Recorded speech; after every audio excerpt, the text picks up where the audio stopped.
first things first, what you're going to need to do is take a piece of tracing paper and tape it along your first painting. Then you're going to take a pencil and start to use contour lines to outline the shapes that you see within your landscape.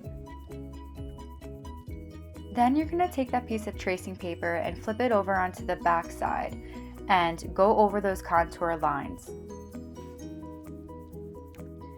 Now, in order to make sure that your second landscape is symmetrical to your first one, you need to tape the tracing paper down with the back side touching the watercolor paper. Then you're going to trace over it again once you tape it by using a pencil going over the contour lines. That way, once you finish tracing over the contour lines you made, you'll see the graphite on the watercolor paper. Once you let the tracing paper up from the watercolor paper, feel free to go back over and darken those pencil lines. Now we're ready to add some watercolor. What I recommend is doing a value scale first, just to figure out where you're going to place your lightest and darkest values within your landscape. Remember, the more water you add to the watercolor paper, the lighter the value will be. As you see here, I'm starting my first layer of watercolor. I always recommend to do the wet on wet first and get your lightest values first, because it's easier to go from light to dark than dark to light. Once you get your first layer down, you're able then to go back over that first layer and darken some areas. So here, for example, I'm doing a wet on dry technique to add that darker value into my landscape. I'm also changing the use of my brush strokes to make specific textures. For example, as you see here, the grass and trees in the mountains.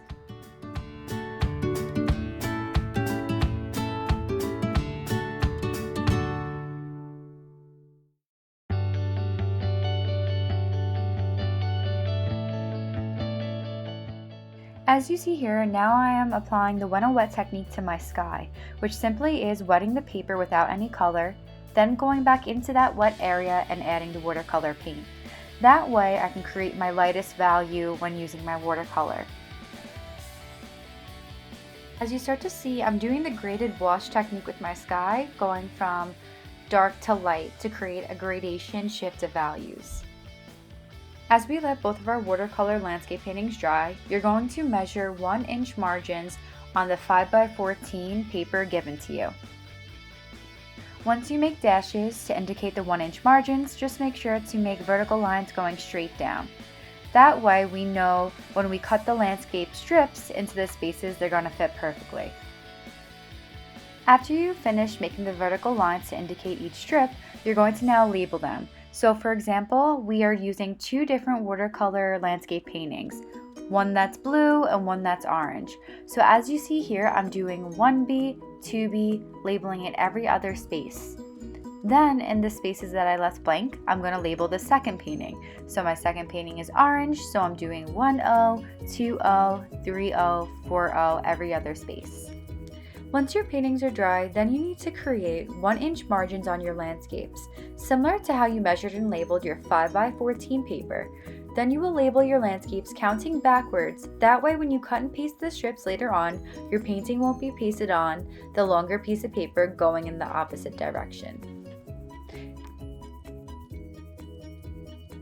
Now what you'll do is start to cut out your landscape. Start from 1B and then work your way back to 7B. Make sure you go nice and slow, cut it out, and then put it in the corresponding strip on your long 5x14 paper. You'll tape these strips later on once you cut your second painting.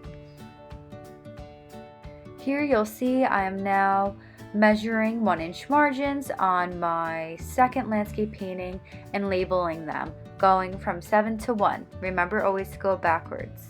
I'm going to continue to cut out my strips on my second landscape painting and put it in the corresponding label on that 5x14 paper.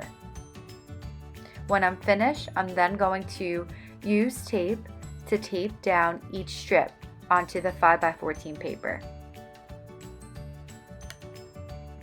It's really important to make sure when you paste each strip onto the 5x14 paper that it fits in its corresponding strip perfectly.